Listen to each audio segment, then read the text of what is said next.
So today I'm in the yard and I'm checking on this little project that I seen on YouTube. I don't know who the subscriber was, but they told me to use a styrofoam container to help utilize space. So in this container, I planted the bell peppers, banana peppers.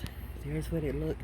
I was intending to put a fish head down in there, but got so excited, forgot to do it. And then at the base, I put banana peppers and jalapeno peppers. And I'm like, wow, this is absolutely growing wonderful. So next year, what I'll probably do is probably mix in some basil or something that are kind of, because basil, for me, basil grow good with tomatoes, it grows good with peppers. It's like they just feed off of each other. So next year what I'm going to do is I'm going to experiment with the basil in the pepper container. But this is my little container, and I have banana peppers, I have bell peppers, and look how many bell peppers is on this plant. This is absolutely beautiful. I think I might need to take a couple of these larger ones off because it looks like it's stunting the growth of the rest of the fruit. But look at this. Wow. I'm saying they are absolutely beautiful. Look at that. So last year I planted my squash in the ground and I did not like the results.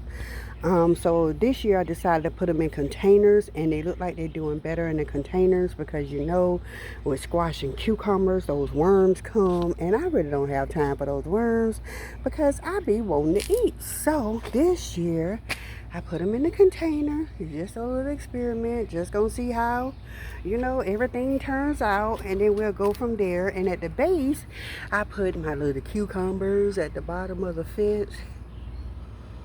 I don't have any cucumbers on this plant, but I also placed these Mexican heathers. These things, man, they are perennials and they will bloom winter, spring, summer, and fall. But the good thing about it, they draw the bees. So I put this one next to my little cucumber plant, and look at that baby. Look at her growing. So, you know, I'm out here early this morning in the garden just trying to check on my fruits and my vegetables. And this is a basil plant. I planted and I let it flower, and I probably shouldn't have let it flower, but I can still utilize the basil. So then I got banana trees, and boy, look at these bees, they swarming everywhere. I found these little plants right here at Lowe's for like $4, and they're perennials, and they draw those bees. Yes, they do. So they're perennials. Very beautiful plant. Crepe myrtles. This crepe myrtle was half price. Absolutely beautiful. I love crepe myrtles. And here's another one right here that was half price. And look how beautiful it is. Like, it's gonna draw those bees for me. So I got some cantaloupe that I'll need to let grow a little bit more. Some watermelon plants. Some more cantaloupe. This right here was butter crunch lettuce, and I just really didn't take care of it, but it is what it is. And then I have my okras, other okras. I have more okras that I'm going to plant. I love okras. And then I have my little sweet potatoes, and I definitely need to get them in a container the day before the roots start dying. And then I have my basil. Oh my God, look at her. She's so big. She is beautiful. She is beautiful.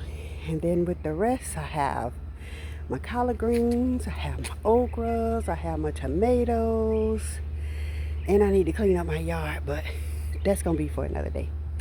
But the thing I like the most is I just planted these bean plants at the beginning of the week, and I put fish heads underneath it.